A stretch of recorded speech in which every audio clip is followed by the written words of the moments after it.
Hello students, कैसे हैं आप सब। तो अब हम करने जा रहे हैं इंग्लिश के practice MCQs for H TET. तो एच टेट के लिए मैं बहुत सारे प्रीवियस ईयर क्वेश्चंस और प्रैक्टिस एमसीक्यूज करा चुकी हूँ। प्लेलिस्ट अवेलेबल है एच टेट पीवाईक्यूज के नाम से, जहाँ पे आपको प्रैक्टिस क्वेश्चंस और पीवाईक्यूज भी मिल जाएंगे। ठीक है, हिंदी के, इंग्लिश के और साथ के साथ सीडीपी के और हरियाणा जीके के। तो अभी हम इंग्लिश के कर रहे हैं इस क्लास में, इसके बाद हम हिंदी के भी करेंगे।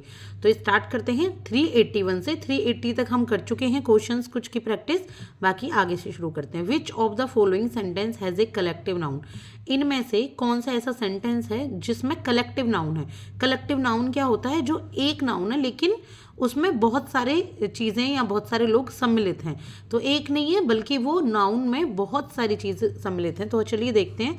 Kettles are grazing in the field. जो कैटल हैं वो फील्ड में ग्रेजिंग कर रही हैं, यानी कि खेत में घास खा रही हैं। या he has a lot of milk. तो यहाँ पे नाउन देखिए क्या है, मिल्क नाउन है, लेकिन मिल्क तो बहुत सारा नहीं है ना, कलेक्टिव नहीं है। Raka is a fool. जो राका है वो एक मतलब मूर्ख है। The air is cool here. जो हवा है वो ठंडी है। तो क्या हो जाएगा कलेक्टिव नाउन, पता लग रही होगी। Answer is cattle. देखो कैटल क्या होते हैं, पशु। पशु खेत में चर रहे हैं या फिर खा रहे हैं। तो पशु जो हैं ये कैटल, ये काफ़ी सारे होते हैं। कोई एक पशु के लिए कैटल नहीं आता, ना कैटल्स आता। ठीक है, कैटल अपने आप में एक कलेक्टिव नाउन है। तो आंसर इज नंबर ए। इसके बाद है identify the sentence in the passive voice. आपको सेंटेंस को पैसिव वॉइस में आइडेंटिफाई करना है कि कौन सा पैसिव वॉइस है। He teaches chemistry. वह केमिस्ट्री पढ़ाता है। तो ये एक तो एक्टिव वॉइस का साधारण सिंपल सेंटेंस है। They live in the city. वो सिटी में रहते हैं। या he will be taken care of. या Ram is flying a kite. आप देख रहे हो ये सीधे सीधे सिंपल सेंटेंस हैं जिनमें डायरेक्टली यहाँ पे सब्जेक्ट आया हुआ है, फिर वर्ब, फिर आपकी ऑब्जेक्ट। लेकिन आप इस सेंटेंस को देखिए, नंबर सी को, ही will be taken care of, उसका ख्याल रखा जाएगा। तो ये क्या है, ये पैसिव वॉइस का सेंटेंस है। आंसर क्या हो जाता है, नंबर सी। 383 है identify the sentence in the active voice. अब हमें एक्टिव वॉइस का सेंटेंस आइडेंटिफाई करना है कि कौन सा एक्टिव वॉइस में है। 3 पैसिव में होंगे, बाकी सब एक्टिव में होंगे। तो अगर आपने 382 को अच्छे से समझा है तो 383 तो बहुत आसानी से आपकी समझ आ जाएगा। तो चलिए, French is not taught in my college. French मेरे कॉलेज में नहीं सिखाई जाती है। क्या ये होगा आपका एक्टिव वॉइस। या their friends will be caught red handed. उनके फ्रेंड्स को रंगे हाथों पकड़ा गया। तो ये तो पैसिव वॉइस है ना, कोई और बता रहा है इनके बारे में। Normal, he was knocked down by A car. और वो he was knocked down by A car, वो कार के द्वारा उसको चोट लग गई या नीचे गिरा दिया गया। तो आंसर है I know nothing about western philosophy. मैं वेस्टर्न फिलोसफी के बारे में कुछ नहीं जानता। तो ये एक्टिव वॉइस का सेंटेंस है। इसके बाद 384 विच of the following sentence is an exclamatory one. इनमें से कौन सा सेंटेंस एक्सक्लेमेटरी। एक्सक्लेमेटरी मतलब जहां आश्चर्य दिखाया जाता है, आश्चर्यजनक जहां पे कोई बात की जाती है। तो एक्सक्लेमेटरी में ना सबसे सिंपल पहचानने का है कि ये एक्सक्लेमेशन मार्क्स आता है। तो जहाँ पे भी एक्सक्लेमेशन मार्क होगा तो वहाँ पर आप इसको सही कर सकते हैं। तो देखिए 4th क्वेश्चन है, how beautiful is the morning today. आज की मॉर्निंग कितनी ब्यूटीफुल है। तो एक्सक्लेमेटरी अर्थ भी निकाल रहा है और ये मार्क भी आ रहा है। Answer is number D. इसके बाद है 385 which of the following words has a silent letter in it. इनमें से किस वर्ड में एक साइलेंट लेटर छुपा हुआ है। तो हमें वो बताना है। बताइए, काम, क्योर, फोन या फिर बट। बताइए किस में छुपा हुआ है, काम में। काम में एल की साउंड नहीं आती। देखिए आप ये मत सोचना मैम बट में भी तो नहीं आ रहा, क्योर में भी तो नहीं आ रहा, फोन में भी तो नहीं आ रहा। ये ना ये वाले बॉवल हैं, बॉवल की साउंड नहीं होती, एक तरीके से बस वो स्वर निकालता है ना। लेकिन यहाँ पे एक व्यंजन है, एक ये कॉन्सोनेंट है और उसकी साउंड नहीं आ रही है। तो आंसर क्या हो जाएगा, आंसर हो जाएगा काम, यानी कि शांत। इसके बाद है 386 विच of the following sentence has a direct narration.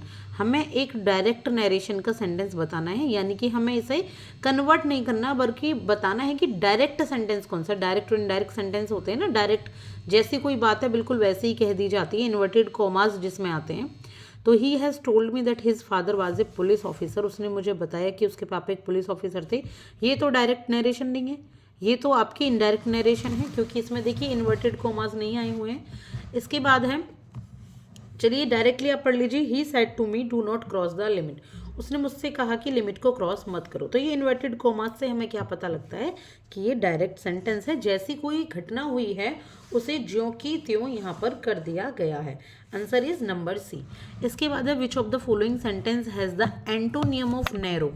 कौन सा ऐसा सेंटेंस है जिसमें नैरो का एंटीनियम है? नैरो मतलब संकुचित, छोटी कोई चीज़, संकुचित चीज़। तो I admire his broad outlook, मुझे उसका ब्रॉड आउटलुक पसंद है या उसमें इसको एडमायर करता हूँ, ये इसका आंसर है। या he is a good, narrow का गुड तो नहीं होगा, सेल्फिश भी नहीं होगा, और इनफ या इनफ, वेल इनफ भी नहीं होगा। तो नैरो का क्या होता है? ब्रॉड। क्या है नैरो का? ब्रॉड। तो आंसर क्या हो जाएगा? नंबर ए।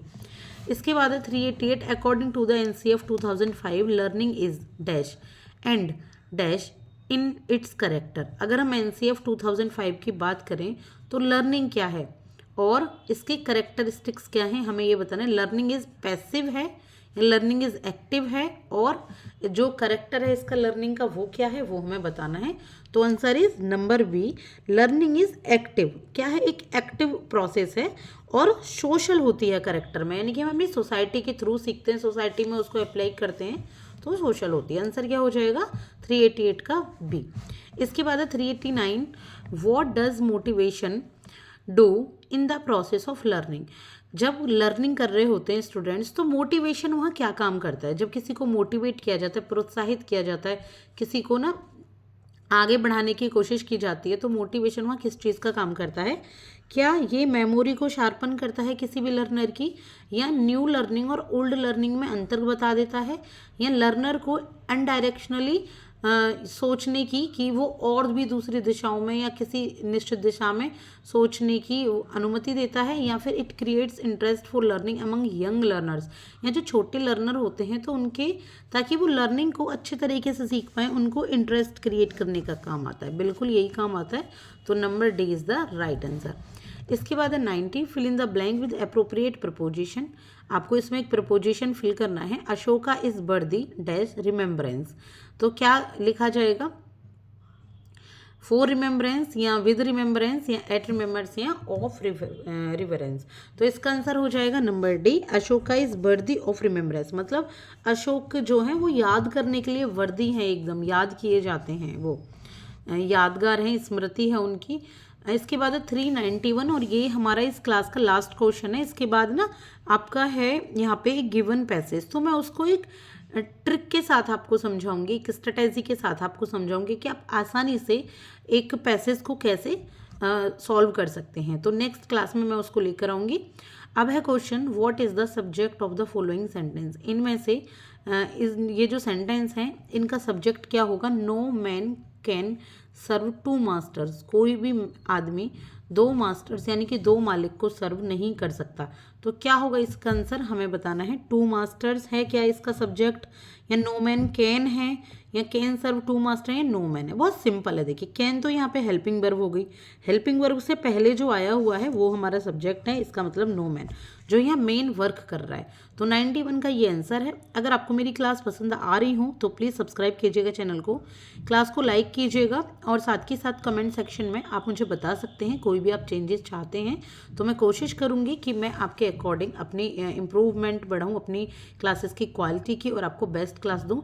यहाँ बिल्कुल सादा सिंपल स्टडी कराई जाती है, एकदम सिंपल स्टडी है, कोई तामझाम नहीं है। आपकी जैसे जैसे आप एग्जाम्स में आएंगे वैसे वैसे मैं आपको करा रही हूँ। और ये बुक मैंने सिर्फ आपको पढ़ाने के रेफरेंस से ली हुई है, क्योंकि किसी बच्चे के पास जहाँ बुक्स अवेलेबल नहीं हैं, जहाँ नहीं पहुँच पा रही हैं, किसी बच्चे के पास बुक है भी नहीं, और यहाँ खुलने का भी टाइम नहीं होता, बहुत सारे लोग जॉब कर रहे हैं, पढ़ाई कर रहे हैं कोई दूसरी, या फिर हाउस वाइफ घर का काम कर रहे हैं, और भी बहुत सारी रिस्पॉन्सिबिलिटी हैं, तो डायरेक्टली आप यहाँ से पढ़ सकें, वो आपके सेटिस्फेक्शन के लिए। Thank you so much.